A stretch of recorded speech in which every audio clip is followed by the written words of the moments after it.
जीवन का वृक्ष परमेश्वर के उस पवित्र स्थान में जो जीवन का वृक्ष है स्वर्ग में, और जो पहले अदन के वाटिका में था, उस जीवन के वृक्ष जिसके फल के खाने से परमेश्वर ने हमको आशीष देने के लिए वायदा किया है। हाँ, जीवन का वृक्ष है जो खो गया था, है जो प्रभु ने हटा दिया था। उसकी भूख और प्यास हमारे पास लगातार बनी हुई थी, और इसीलिए दुनिया में तुम देखते हो, अगर देखोगे कि तो लोग पेड़ों को बहुत देखभाल करते हैं, पेड़ों की बहुत ज़्यादा देखभाल करते हैं, यहाँ तक कि लोग पेड़ों को पूजते भी हैं। ये भी हालत हो जाती है। तो आखिर ऐसा क्यों है? ऐसा विचार मनुष्य के मन में है क्यों पेड़ों के प्रति? पेड़ जो खो गया था उसकी तलाश है। बागे अदन में जब परमेश्वर पिता ने पूरी पृथ्वी और आकाश और सब कुछ उसने बनाया, और छठवें दिन बागे अदन में उसने मनुष्य की सृष्टि की। उसने मिट्टी का पुतला बनाया, उसके नथनों में सांस फूंका और मनुष्य जीविता प्राणी बन गया। उसको कहाँ रखा? पेड़ों के बीच में। हालेलुया! पेड़ों के बीच में, बागे अदन में रखा, बाग में रखा। और उस बाग के अंदर एक पेड़ था जो जीवन का वृक्ष था। उस बाग के अंदर एक पेड़ था जिसका नाम था जीवन का वृक्ष। और जीवन के वृक्ष से फल खाने के लिए मनाही नहीं थी। मनाही केवल एक वृक्ष से थी, वो था भले और बुरे के ज्ञान का वृक्ष। अब बच्चों को, छोटे बच्चे जो होते हैं, उनको सीधे सीधे आप रोटी नहीं खिलाने लगते हो, हैं? दूध से शुरुआत होती है, दूध पिलाते हैं उन्हें, और दूध के बाद धीमे धीमे, शायद अब मुझे याद नहीं आगे का खिलाने का हिसाब किताब, दलिया खिलाते हैं, खिचड़ी खिलाते हैं, मतलब सेमी सॉलिड जो भी है। सॉलिड फूड पे एकदम सीधे नहीं आते हैं, है ना। जो रोटी है, जो खाना है, हम लोग जो बड़े लोग खाते हैं, वो सीधे सीधे नहीं खिलाते बच्चों को। क्यों नहीं खिलाते हो? अगर खिला दोगे तो क्या हो जाएगा? है डाइजेस्ट नहीं कर पाएंगे, है। दूसरा, उनके दांत भी तो नहीं है।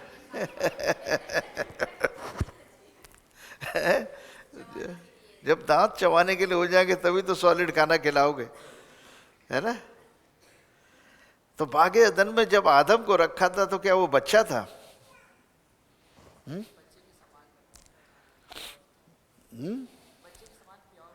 फुली एडल्ट था, फुली एडल्ट था, और पूरे तरीके से जवान था वो जब उसको रखा गया। उसकी उम्र का कुछ पता नहीं है, उसकी उम्र का कोई पता नहीं है कितने साल का था वो, ठीक है ना। तो आदम को केवल ये कहा था कि अभी जो है ये वाला फल मत खाना। अब बताओ, अगर तुम लोग सॉलिड फूड को निकाल के घर से बाहर फेंक देते हो क्या? अपने लिए रखते हो, और बच्चे के लिए दूध और सॉफ्ट फूड रखते हैं।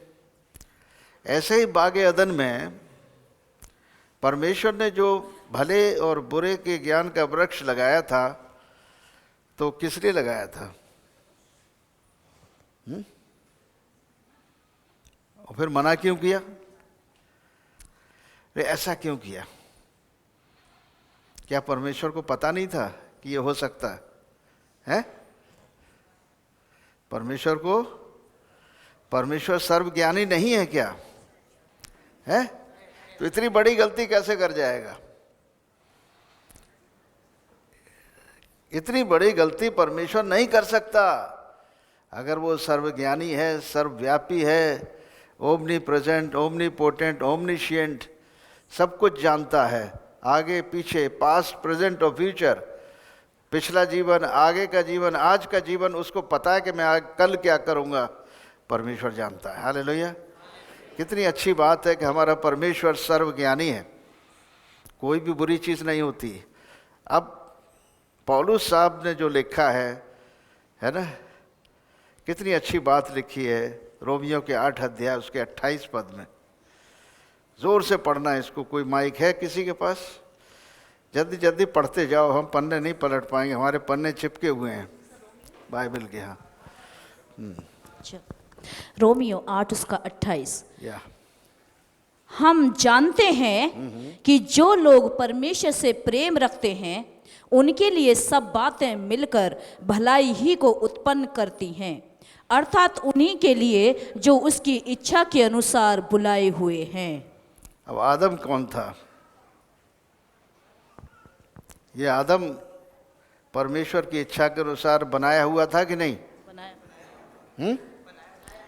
और फिर भी निकाल दिया बाग से। फिर भी बाग अदन से बाहर क्यों निकाल दिया गया? तो परमेश्वर को पता था कि हम आज्ञा तोड़ेंगे, फिर भी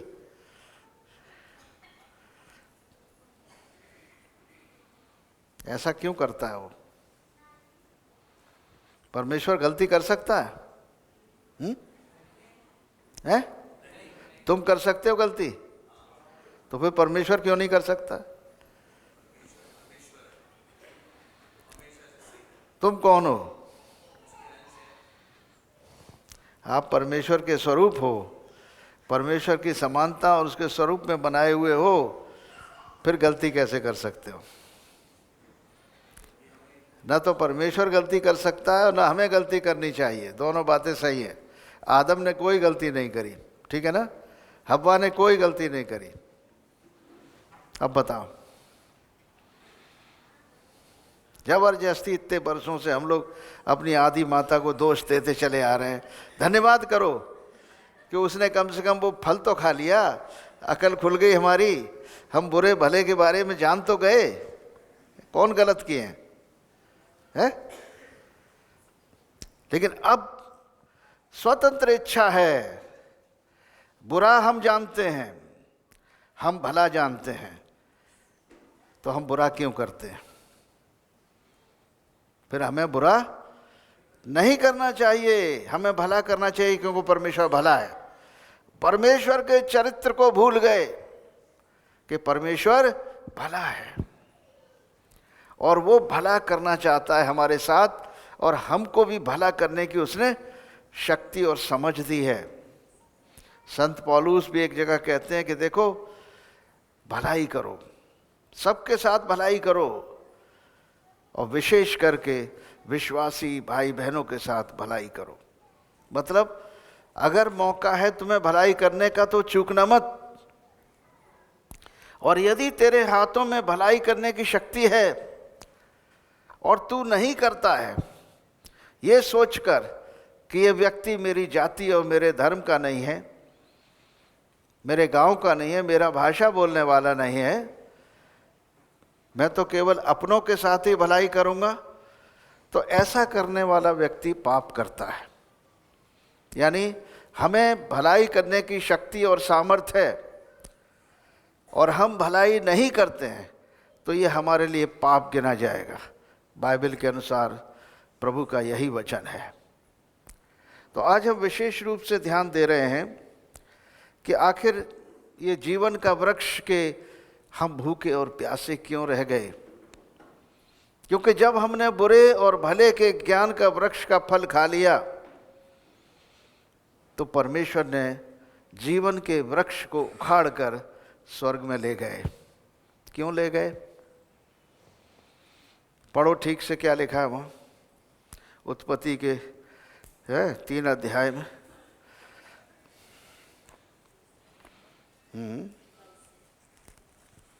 क्यों तोड़ के उखाड़ के ले गए उसे?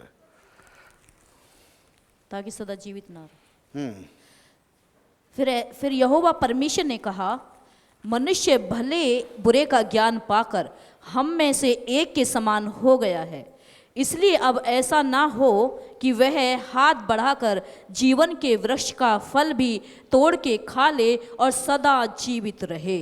वाह, कितनी गजब की जलन थी परमेश्वर को, है? वो अपने समान नहीं बनाना चाहता था क्या? फिर काहे जीवन का वृक्ष उखाड़ के ले गए? क्यों उखाड़ ले गए?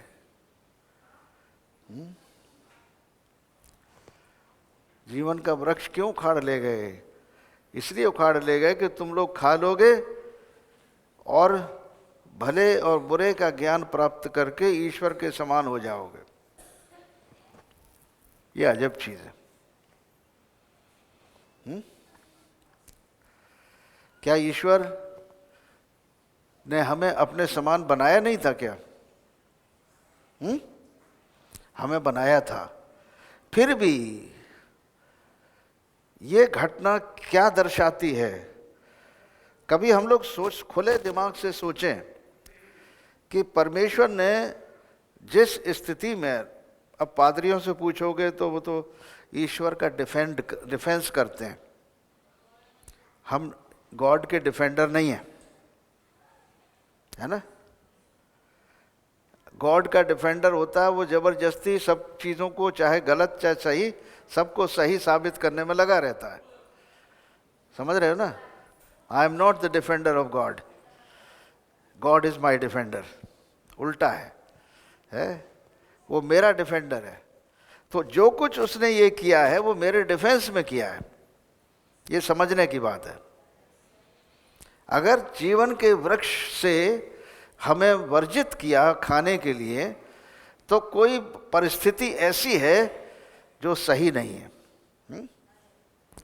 और उस परिस्थिति में अगर हम रहते तो कभी भी ईश्वर की समानता और स्वरूप को प्राप्त नहीं कर सकते थे। अर्थ यह है कि परमेश्वर ने देखा कि मॉडल बिगड़ जाएगा, ये ईश्वर तो बन जाएगा लेकिन शैतान की तरह हो जाएगा, है ना? जैसा शैतान का रूप बिगड़ गया, वो परमेश्वर की आज्ञा को तोड़कर और अपने आप को ईश्वर करके खड़ा करने लगा। ऐसा ही बहुत लोग करते हैं। मनुष्यों के बीच में भी यही पावर गेम होता है। हर आदमी प्रधानमंत्री बनना चाहता है, हर एक एमएलए मुख्यमंत्री बनना चाहता है। इसी तरीके से इस तरह की हालात, ये पावर गेम जो है आत्मिक जगत में भी है। इस केवल हमारे साथ नहीं है, दुनिया में जितने मेंबर ऑफ पार्लियामेंट हैं वो सब प्राइम मिनिस्टर बनना चाहते हैं या मंत्री बनना चाहते हैं। कम से कम मंत्री बन जाए, नहीं तो प्रधानमंत्री बन जाए, और जब चलने फिरने के लायक न रहे तो प्रेसिडेंट बन जाए। मतलब हर एक की चाह ऐसी रहती है पावर के लिए। कितने बनेंगे प्रधानमंत्री? तो एक ही बनेगा ना। मुख्यमंत्री एक ही बनेगा, तो सब थोड़े ही बन जाएंगे। तो ये एक चाह जो है इंसान के अंदर, जो पावर की है, ये कोई अननेचुरल नहीं है, गलत नहीं है, ये हम हैं। खत्म बात हो गई। This is what we are and you cannot change it, you cannot reverse it. This is exactly we are. यही हम हैं और यही परमेश्वर है और हम परमेश्वर के स्वरूप हैं। बस सीधी सी बात है। बट यीशु मसीह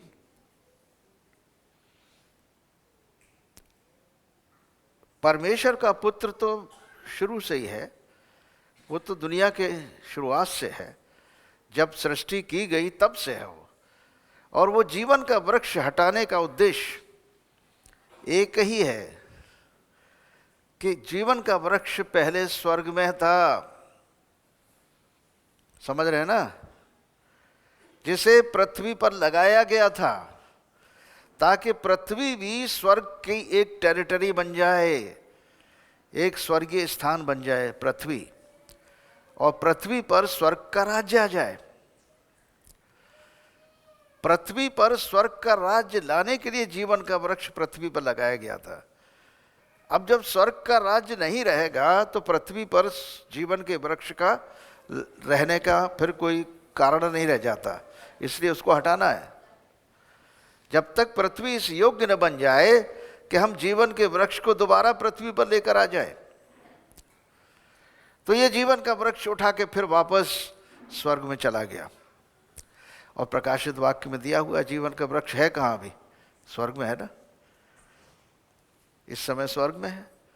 और वो जीवन का वृक्ष यीशु मसीह पेड़ नहीं है, वो जीवन का वृक्ष नहीं है। बहुत सारे लोग कहते हैं यीशु मसीह जीवन का वृक्ष है ना। वो पेड़ नहीं है भाई, वो परमेश्वर है। वो तो जीवन का सोता है, खत्म बात हो गई। यीशु मसीह परमेश्वर है, वो सृष्टि करता है, वो जीवन के वृक्ष का भी सृष्टि करता है। जीवन के वृक्ष को भी बनाने वाला यीशु मसीह है, ये हमें ध्यान देना चाहिए। यीशु मसीह जीवन के वृक्ष से बड़ा है, क्योंकि वो तो पेड़ है। बागे अदन में बहुत पेड़ लगाए गए थे, उनमें से एक पेड़ था जीवन का वृक्ष का पेड़। वो यीशु मसीह नहीं हो सकता, समझ गए ना, ये दिमाग से निकाल दो। वो यीशु मसीह नहीं हो सकता। यीशु मसीह सृष्टि करता है, परमेश्वर है, वो जीवन के वृक्ष को भी बनाने वाला है। तो जीवन के वृक्ष का सृष्टिकर्ता भी वही है। वो तो हमारे लिए खाने पीने को रखा था कि हम जीवन पा जाएं। वो उसके अंदर तो जीवन है, वो तो जीवन का सोता है परमेश्वर। मगर हमारे लिए जो मिट्टी से हमें बनाया, हमें अनंत काल तक जिंदा रखने के लिए वो जीवन का वृक्ष लगाया गया था, और उसके लिए हमें वर्जित नहीं किया गया था। फिर भी हमने जीवन का वृक्ष नहीं खाया, फिर भी हमें फ्री विल थी। और फ्री विल, आज़ाद तबीयत, आज़ाद इच्छा मनुष्य को परमेश्वर का एक चरित्र है। ये आज़ाद इच्छा जो है मनुष्य के अंदर, कोई भी गलत नहीं है, ये पाप नहीं है। आप रोबोट नहीं हो, आप कोई वो नहीं हो, बोलते हैं जिसको, जो डॉल्स होती हैं, क्या हो, कठपुतली नहीं है हम। गलत फहमी मत रहना। कठपुतली होते तो पाप ही नहीं करते, कठपुतली होते तो परमेश्वर की आज्ञा मानते, कठपुतली होते तो जो वो कहता था वही करते, हिलते डुलते भी नहीं, हमारे पास सोचने की शक्ति भी ना होती, वो कठपुतली होती है। हम कठपुतली नहीं है, हम परमेश्वर का स्वरूप हैं, हम सब ईश्वर हैं। मगर फिर भी मनुष्य के समान मर रहे हैं।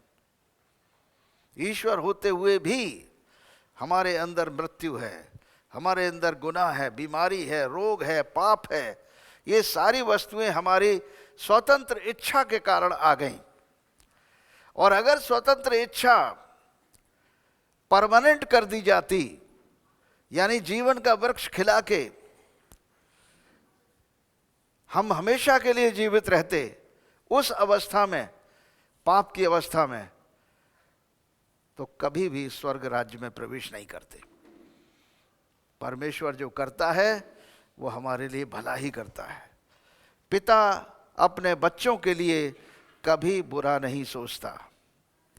जैसा प्रभु यीशु मसीह ने बताया मत्ती के 7 अध्याय 7 पद में, मांगो तो तुम्हें दिया जाएगा, ढूंढोगे तो पाओगे, खटखटाओ तो तुम्हारे लिए खोला जाएगा।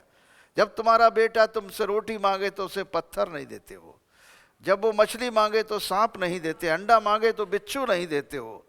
अपने बच्चों को भली से भली वस्तुएं देना चाहते हो, तो तुम्हारा स्वर्गीय पिता अपने मांगने वालों को भली वस्तुएं क्यों न देगा। सोचिए, इस कारण परमेश्वर ने जीवन के वृक्ष को हटाया। जीवन का वृक्ष हटाने का उद्देश्य ये नहीं था कि मनुष्य हमारे समान हो जाएगा तो वो क्या होगा, हो जाएगा तो कभी मरेगा नहीं, और कभी मरेगा नहीं तो कभी स्वर्ग राज्य में प्रवेश भी नहीं करेगा। वो हमेशा नरक की आग में जलता ही रहेगा, जैसा शैतान और उसके फरिश्तों के लिए इंतजाम किया गया है, नरक बनाया गया है। मनुष्य के लिए तो स्वर्ग है, नरक नहीं है। नरक कभी मनुष्यों के लिए नहीं बनाया गया है। और इसी कारण जब मनुष्य, हर मनुष्य की इच्छा होती है कि वो स्वर्ग में प्रवेश करे और स्वर्ग राज्य में रहे। हम देखते हैं हमारे यहाँ यदि किसी की मृत्यु भारत में हो जाती है तो उसकी फ़ोटो के आगे माला डाल देते हैं फ़ोटो पर, और नीचे लिख देते हैं स्वर्गीय देवानंद जी। ये स्वर्गीय हो गए।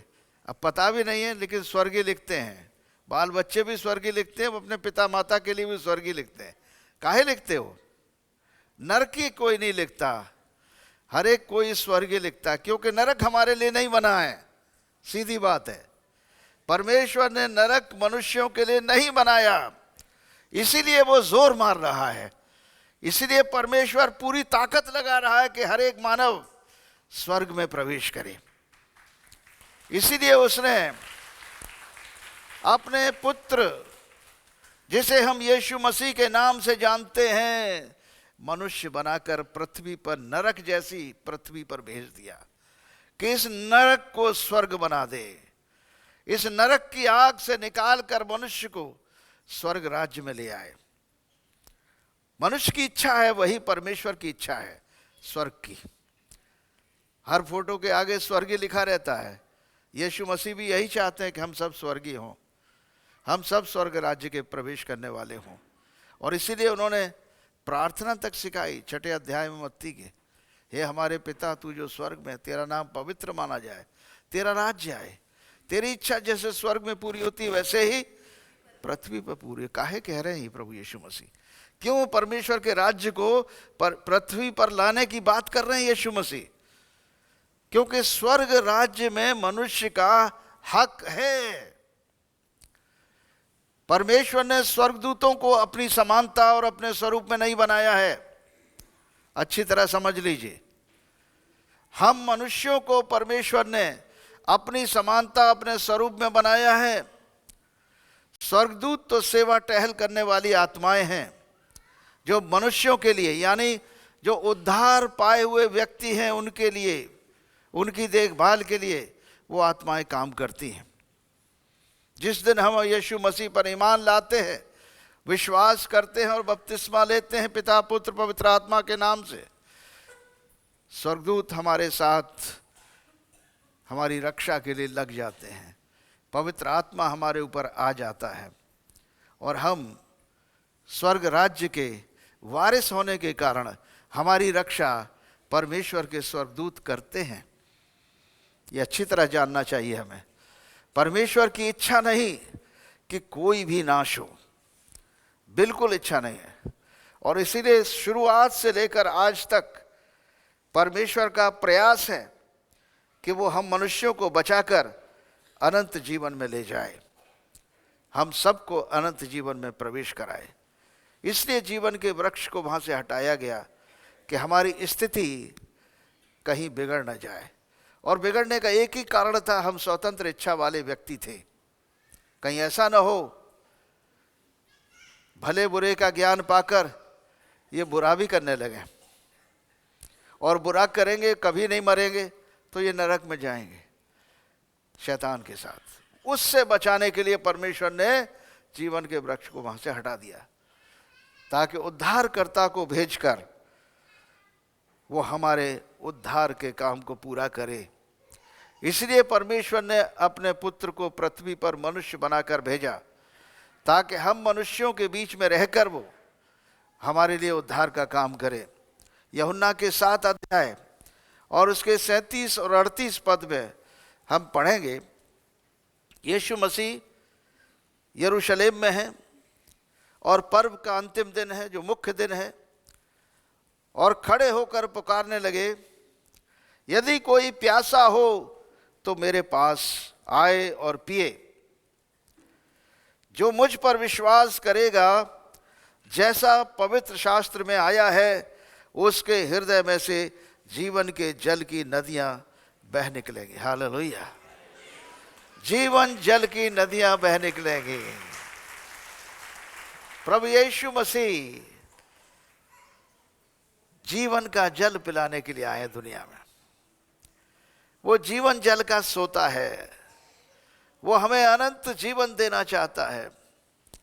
और जितनों ने उस पर विश्वास किया, उन सबको उसने परमेश्वर की संतान होने का हक दे दिया, अधिकार दे दिया, ताकि हम सब परमेश्वर के राज्य में प्रवेश करें। ये बहुत ही गंभीर भेद है जिसे समझने की आवश्यकता है। हम कौन हैं और हम कहाँ जा रहे हैं और हम कहाँ पहुँचेंगे। हमें अपना स्थान पता होना चाहिए। पृथ्वी पर रहते हुए हमें स्वर्ग में प्रवेश करना है। स्वर्ग राज्य के हकदार हो जाना जिंदा रहते हुए हक है, मरने के बाद स्वर्ग राज्य का कुछ पता नहीं है। कोई ये सोचे कि मरने के बाद हम स्वर्ग में जाएंगे, वो गलत फहमी में है। हमें जीवित स्वर्ग राज्य में प्रवेश करना है। जब स्वर्ग में हम प्रवेश कर गए जीवित रहते हुए, तो मरने के बाद भी स्वर्ग में प्रवेश करेंगे। हक लेना, अधिकार को लेना हमारे लिए जीवित रहते हुए आवश्यक है। और ये अधिकार हमें केवल प्रभु यीशु मसीह पर विश्वास करने के द्वारा मिलेगा। जो कोई यीशु मसीह को अपना प्रभु और मुक्तिदाता ग्रहण करता है, उसे यीशु मसीह परमेश्वर की संतान होने का अधिकार देता है और उस वृक्ष से खाने का अधिकार देगा जो जीवन का वृक्ष है, जिसके बारे में प्रकाशित वाक्य में भी लिखा हुआ है और ये स्वर्ग में भी लगा हुआ है, जो 12 महीना फल लाता है। उस फल से खाने का हक हमको मिल जाएगा। लोग सोचते हैं कि भोजन की कमी है स्वर्ग में। मैं बता रहा हूँ, स्वर्ग का भोजन यहाँ से ज़्यादा टेस्टी है।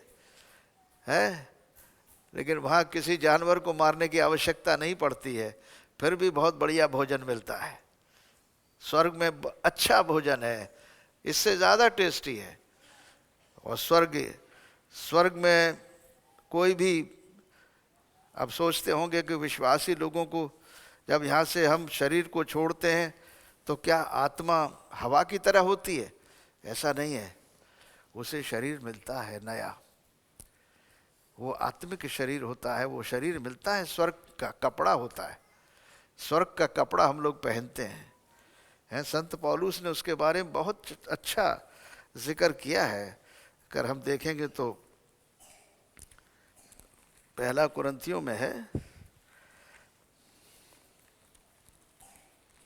15 अध्याय।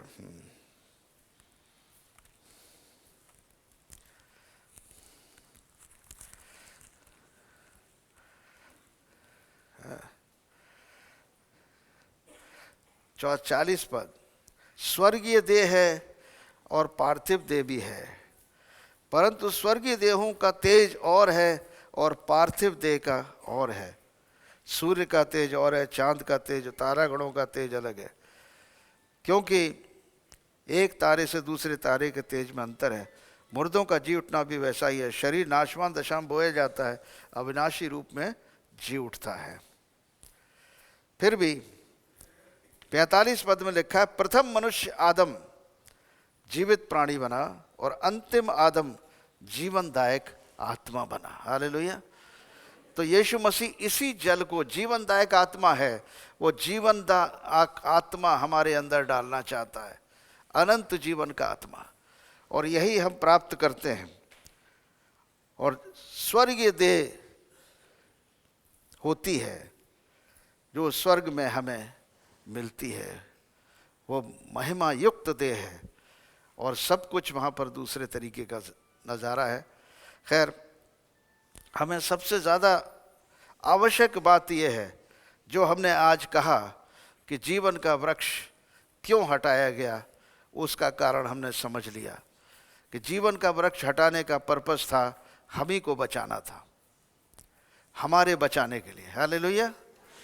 हमारे बचाने के लिए कि ऐसा ना हो कि ये जीवन का वृक्ष खा लें और आज़ाद तबीयत होने के कारण गुनाह कर बैठे, फिर और पाप कर बैठे और परमेश्वर की समानता और स्वरूप को खो बैठे और अंत में उस शैतान के समानता में हो जाएं, जिसका अंत उस नरकीय आग में है, उस आग की झील में है। ऐसा अंत मनुष्यों का परमेश्वर नहीं चाहता है और इसी कारण उसने अपने पुत्र को इस पृथ्वी पर भेजा है कि हम सब उस परमेश्वर के पुत्र पर, जिसने मौत पर जय पाई। बाइबल में साफ लिखा हुआ है कि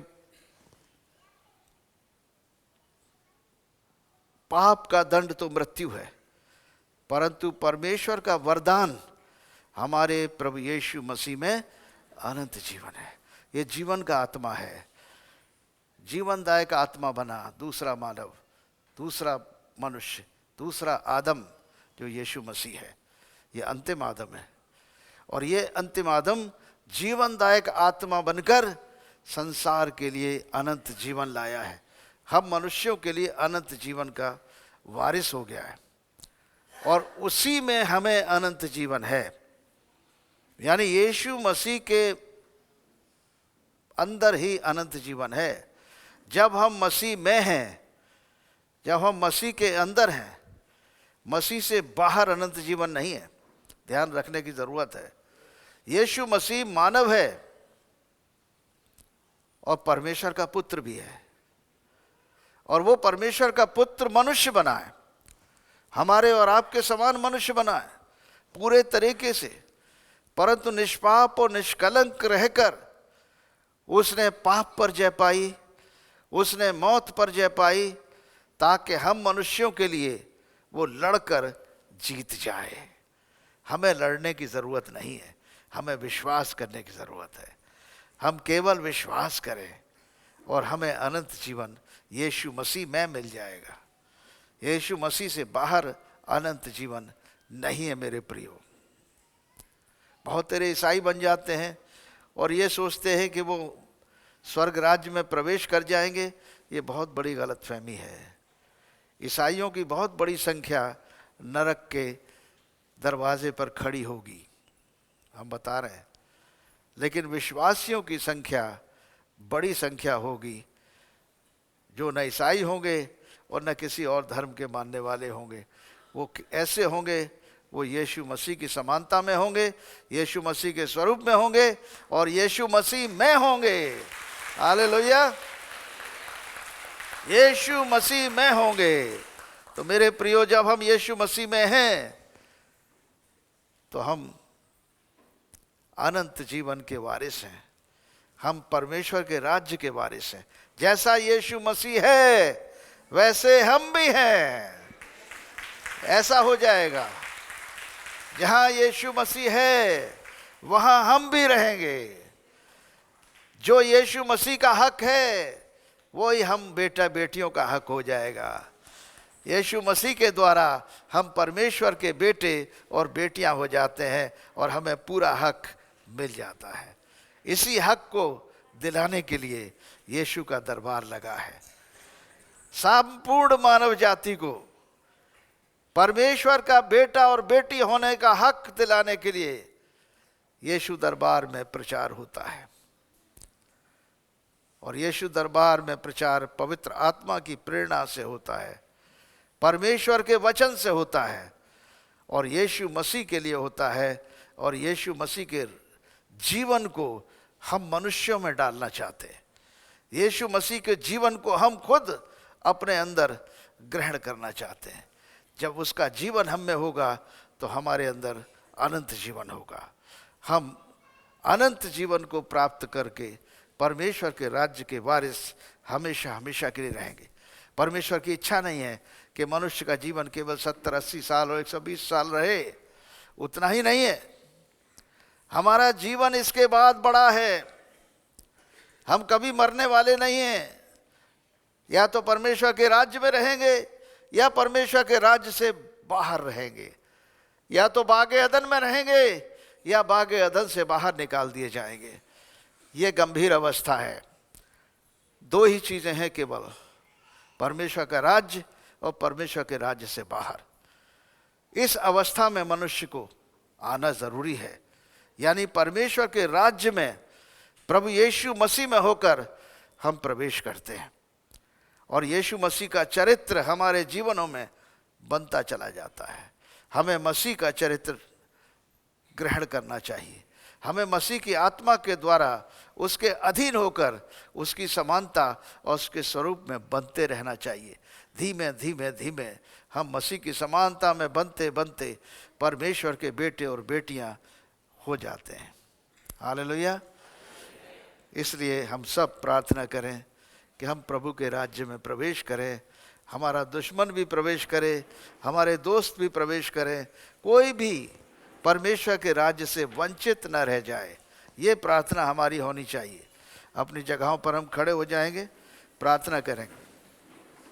बोलो, हे परमेश्वर पिता, हम धन्यवाद करते हैं उस जीवन के वृक्ष के लिए जो आपने पृथ्वी से हटाकर स्वर्ग में ले गए और हमें अपने पुत्र को मनुष्य बनाकर हमारी समानता में, हमारे स्वरूप में पृथ्वी पर भेज दिया।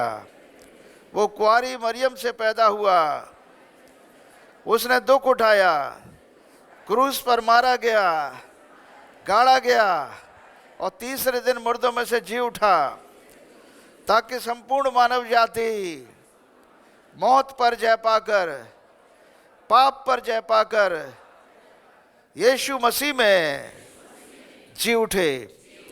हे प्रभु, हम यीशु मसीह में अपने जीवित होने का ऐलान करते हैं। यीशु मसीह को अपनी आत्मा में, अपने प्राण में ग्रहण करते, मुक्तिदाता के रूप में, प्रभु परमेश्वर के रूप में, हे यीशु राजा, अपना राज्य ला, पृथ्वी पर अपना राज्य ला, स्वर्ग राज्य ला, और पृथ्वी और स्वर्ग के बीच से हर प्रकार का झगड़ा फसाद खत्म करके शांति की स्थापना कर।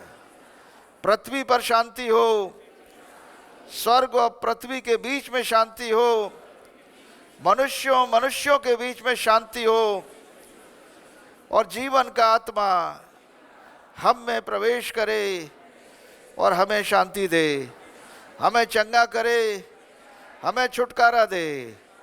हर एक श्राप टूट जाए, हर बीमारी दूर हो जाए, हम परमेश्वर की आत्मा से भर जाएं और यीशु मसीह की समानता में ढल जाएं।